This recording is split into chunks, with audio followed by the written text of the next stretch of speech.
Paul, what are you up to, man? Man, I've had a long morning of deep diving into the concerned citizens of Niceville. There are some fire threads in there this morning. Anything interesting? Nothing substantiated, but definitely some interesting stuff.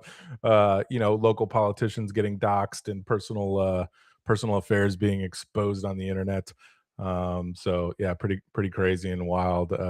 Especially for Niceville and Okaloosa County, pretty Yeah, crazy. well, uh, I'm the journalist, so I can tell you that we don't have anything substantiated, and so we'll leave that for another day. Anyway, so Yeah, let's do the dance and then we'll talk about real stories. excellent.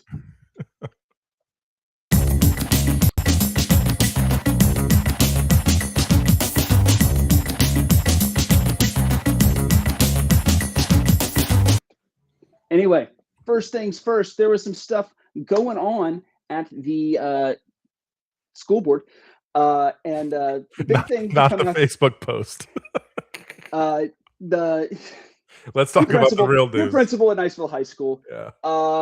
Amy Meyer, previous Niceville High School attendee and graduate, got her bachelor's and master's at UWF, taught math at Niceville High School, and is the new Niceville High School head eagle, replacing Charlie Morello, who has moved up to administration.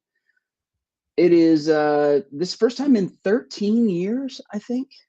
Yeah, 2013, 13 years that there's been a new principal at Niceville High School. So a lot of stability from the last leader. Initial thoughts? Did you know Amy in high school?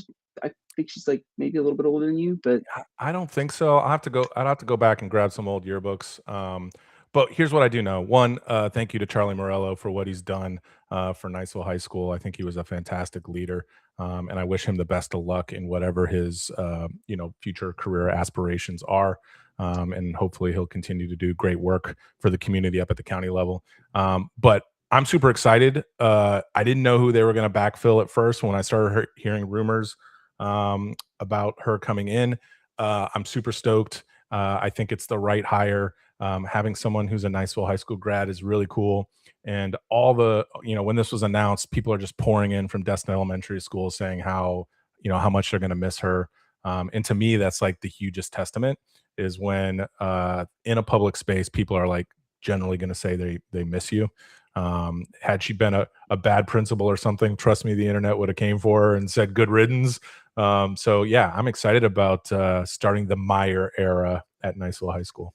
yeah, usually the silence is deafening with these. So Yeah. it was good to see a large crowd show up from both Niceville and from Destin Elementary.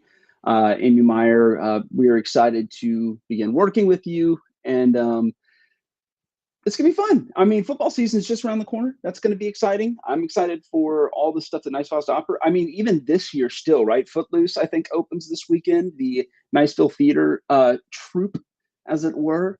Shout out to them and their fearless leader, Richie Jackson. Footloose, go see it. GoFan.co is where I think you can get tickets. Yeah, you can. Shameless plug for them.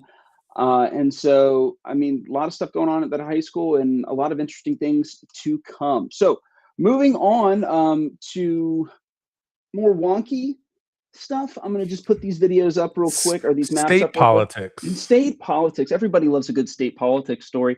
Governor Ron DeSantis has put forward a proposal for new redistricting maps. As you can see here, they to the casual observer, me, they look the same, but they're apparently very much not. According to Politico, they did an analysis of this, and they think this new map that you're looking at on the side here. Let me pull it up to the big one. You're looking at the old map right now. The new map would give Republicans an edge in 4 more seats, so it would make the distribution 28 to 4, 28 Republicans to 4 Democrats here in the state. What are your thoughts on this? Well, I have two thoughts. One, we've done this before, and whenever the state of Florida continues to grow and the population changes, it's necessary to do redistricting. You can't leave it the same because populations significantly change, and so we've had a major population increase. So redistricting is probably necessary. It's probably time. But my second thought is like, as you're watching this at the national level and what has happened in all the various other states, Texas, most recently Virginia, what Virginia has done is criminal in my opinion. But you know, it appears to maybe some outsiders that this is a grab by the National Republican Party to increase their foothold in the state of Florida. And you know, this is getting handled at the highest levels at the Supreme Court level. They're looking at all this stuff and making sure that this redistricting is done with population in mind and not, you know, race or politics in mind. So, I mean, there are 16 states that are in some phase of determining where they're going to redistrict in an off cycle. Some of them are Republican states, some of them are Democratic states. I asked Senator Don Gates, who put this bill forward, I think on Tuesday, I think we had a conversation. I just straight up asked him, I was like, is this a political thing? And he was like, first of all, young man, no, because that's illegal. I was like, okay. But he, you know, he told me his thinking on the decision was basically, hey, we've had a Nebraska, 1.9 million people have moved into the state between 2020 and 2025. That's bigger than 26 countries. I went and kind of did some like, oh, what are some fun comparisons? Yeah, some comparisons. Yeah. I think it's like the size of roughly like Mongolia's population. You know, big Mongolia fans here at Midbay News. And so I can see where, you know, I could see how that could be one side. Sorry, I just got a text message. I was like, and so, but I get it. I understand why people would say, hey, we need to be redistricted. There have been 4 redistrictings in Florida's past that are off cycle. So thinking 92, 94, 2014, and 2016, according to Miss Carrie Pitzer over at Don Gates's office. She's the legislative aide, Grand Poobah, cat wrangler over there. And so it's not unprecedented, right? On the other hand, we had the decennial census for a reason. And you know, does everything change?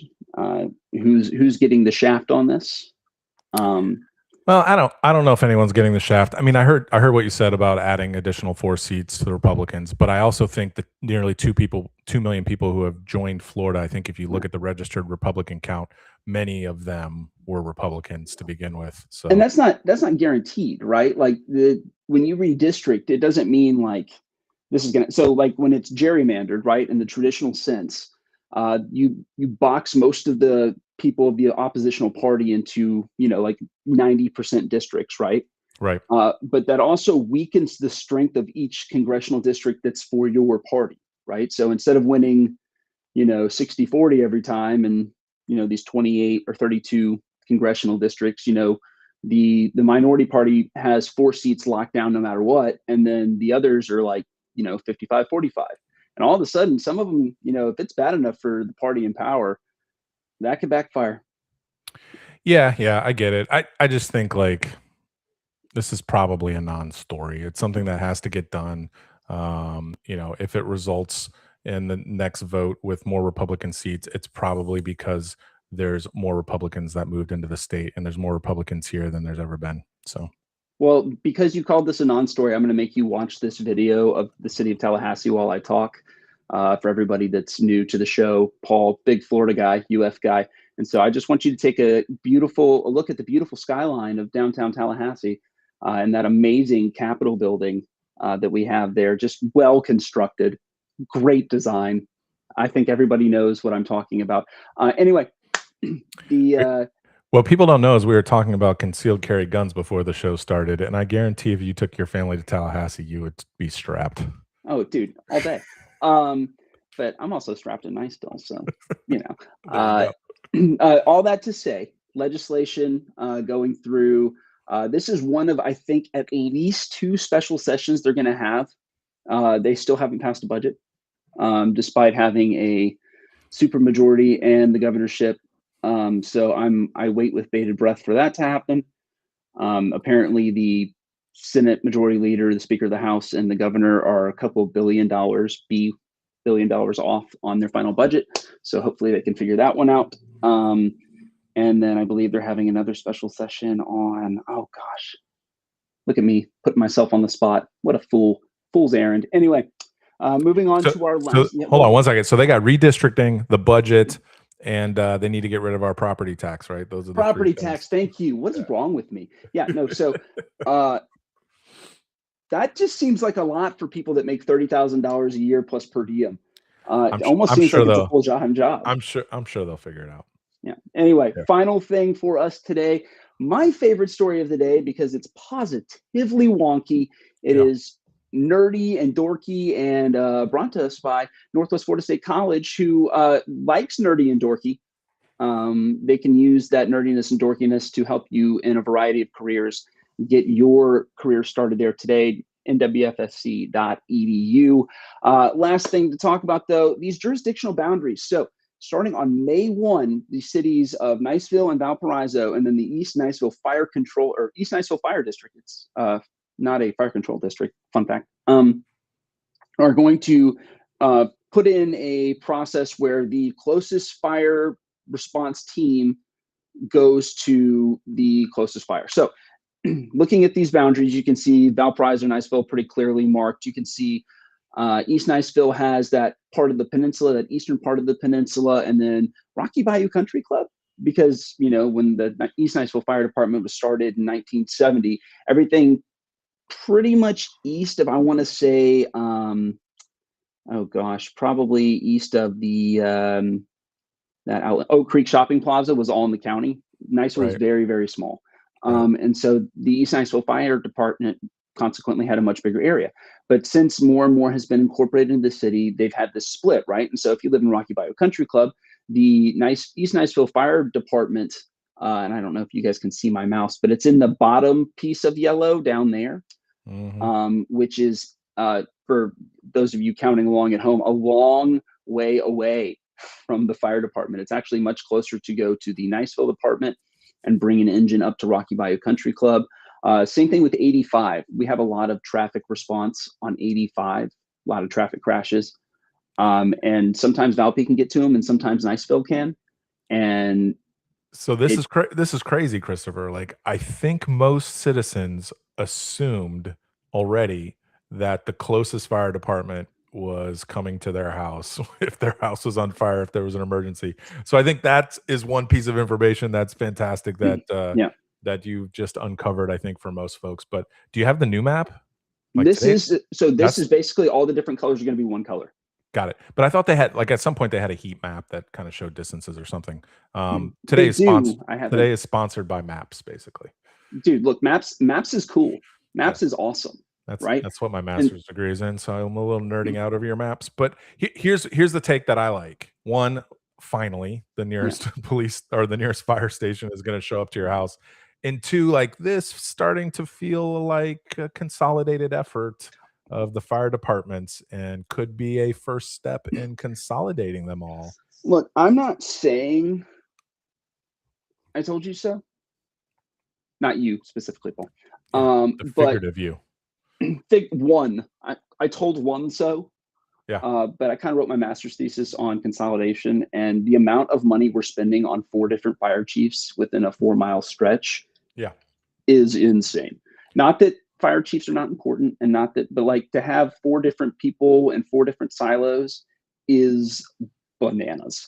And what we're doing here, this is the first step, right? Because Valparaiso kind of pulled away from Niceville last year. And frankly, it hasn't gone well. And now they have the Niceville fire chief who is kind of like doing part-time over there. It's an agreement with the city of Niceville. Let's be honest, he's babysitting. You should definitely pull up Betty Lawrence's last comment if you can, please. Hang on, let me from the chat. I got it. Betty, thank you for watching, and you are absolutely correct. Valparaiso needs to become Niceville. I don't know if their ego is in a place where they would allow that, and then 2, I don't know if David Deitch at Niceville would want to accept the mess. But like, inherently, it is ridiculous how many jurisdictions we have and in this small area. Like, we're one community. We need to fix this. I don't know how long it's going to take, but Betty, I absolutely agree with you, and Christopher does too, because he wrote his entire master's thesis about it. And honestly, it's at midbaynews.com/bias-alert. We are not shy about telling you that we think that it's just the dumbest thing ever that we have like all these different jurisdictions and we're paying all these different people to do a repeat stuff. Not that they're not good at it, right? But like the fact that we have this many like leaders and different groups and people working maybe together, maybe not together, and not having a conversation because they're not in the sunshine and all these other little things, right? Like I think that the City Commission of Valparaiso is hardworking, they care about their city, and they're doing the best they can, right? But it is hard for them to succeed. They're not in a position, put in a position easily where they can succeed. That the resources are winnowing. It's a mostly residential area that doesn't have the benefit of a large commercial corridor. Right. They have to pay for all of this infrastructure and all this personnel, right? And that's hard for a city to do. It's really expensive, and that's why the tax rate has consistently increased over the last 25 years. It's not because they're not good financial stewards of their money. As a matter of fact, I would applaud them for getting this far along. Yeah. It's because the deck is stacked against them. I don't know how one could do any better with the situation they have, but that I think means that it's probably time to merge Yeah. Yeah. or unincorporate. Yeah, obviously, I agree with you on that. I mean, this mapping in general is crazy if you look at the beige that's like being surrounded by the light pink, right? The Mhm. light pink is Niceville city limits, the beige is the county. And look how many people, like your house, you might be watching the show right now and you think you're in the city of Niceville, but I promise you you're in the county. And if you were to call 911, Niceville PD is probably not showing up. You probably Yep. have to wait until Okaloosa County sheriffs show up. And they're really good at response, don't get me wrong, but you know, I don't know. It just seems weird to me that we have all these crazy lines. And I can even see my house in here. And just for the record, I opted my house into the city Mhm. so that I could vote in Niceville elections. But I'm out here on an island by myself. I'm not going to dox myself and say where it is, um, but yeah, it's like crazy. I'm in the city and my neighbor's not. So it's just weird. And I mean, the other thing, and maybe we don't talk about this enough, but maybe we should. Valparaiso being on one half of Boggy Bayou and Niceville being on the other half makes it a lot harder for either city to respond. For example, like when we have those derelict boats that go down in the bayou, because it's not completely owned, and almost Right. like covered by Yeah. Yeah. the city. FWC has a lot more power in like basically keeping it in the water and like holding on to it, not doing anything, um, because we just don't have as much bargaining power with them, frankly. And making that change, making little changes like that helps, right? It helps the environment. People that care about the environment that want to stop seeing derelict boats get sunk in Boggy Bayou. This would be a win for us. Amen. People that want response times to decrease. We're seeing that with this first step. So we've said a lot of critical. I want to give a big ups to Valp for making sure that this overlay has happened. I think this is a right step in the right direction. I think they're doing a lot with a little. I don't want it to be said that like, oh, Valparaiso, but like they're doing a lot with a little. But I think that the consolidation makes the most sense for them. It actually makes more sense for them than it does for Niceville, because Niceville Yeah. would be taking on a lot of old infrastructure that they would have to rehab. Yep. And I guess we put the feather in the cap. This one goes to the new mayor of Valp, even though it's probably started before. But yeah, Joe Morgan. yeah, Joe gets credit for this one. Yeah, very good. Well, those are all of the things we have. Paul, did we miss anything today? Well, we have a couple of things that we should probably shout out locally. One, both you and I were at a very special gala this past weekend for Holy Family Catholic Academy, where $312,000 was raised. Some of that will go to operations. Some of that will go to a building fund to expand the footprint of the school from pre-kindergarten up to 8th grade. And Mm-hmm. so that was super exciting to see that amount of money in a small community be raised for something so important, which is awesome. And then I want to give a folks over at MJ's Costa Junior We're losing Paul. building fantastic. Oh, okay. Am I back? You are back now. I can hear you. All right. I don't know where I left off, but I'll start over. I want to give a Good. shout out to David Costa Jr. and the folks over in MJ over at MJ's. Their building is looking fantastic. And Christopher and I both recently joined the Costa Union Club, and so you'll Because we see don't us spend over enough there time together. often. No, we need to spend more time. But they have a I've really said cool, that. we have a really cool, they have a really cool facility there where we might be able to do some podcast interviews, which is going to be awesome. And if you're kind of a local entrepreneur and you're looking for some office space and just a place to hang your hat, I would definitely go to CostaUnionClub.com and consider joining. Yeah, and while this thing is pulling up, hopefully it won't take too long. There it is. Yesterday, I got to go over to Holy Family Catholic Academy. You can see there the HFCA of the 49 kids that are currently a part of the school and their teachers. My understanding, Paul, is that it's going to be nearly triple next school year. Yeah, that's correct. They're gonna fill pre-K through fourth grade, near a little over 20 kids per. So yeah, I mean it's gonna be big. It's gonna approach probably 120 kids. Very good. Well, Yeah. exciting and fun, memorable, loving things are happening around this area. A lot of stuff to know, a lot of stuff to do. Thanks so much for Pauling with us, joining us today with Paul and Saul. Peace out. Be nice, Niceville. Hey, go Lady Eagles flag. They got a game on Monday in Tallahassee. That's what I'm talking about. We're going to play the music. Do it.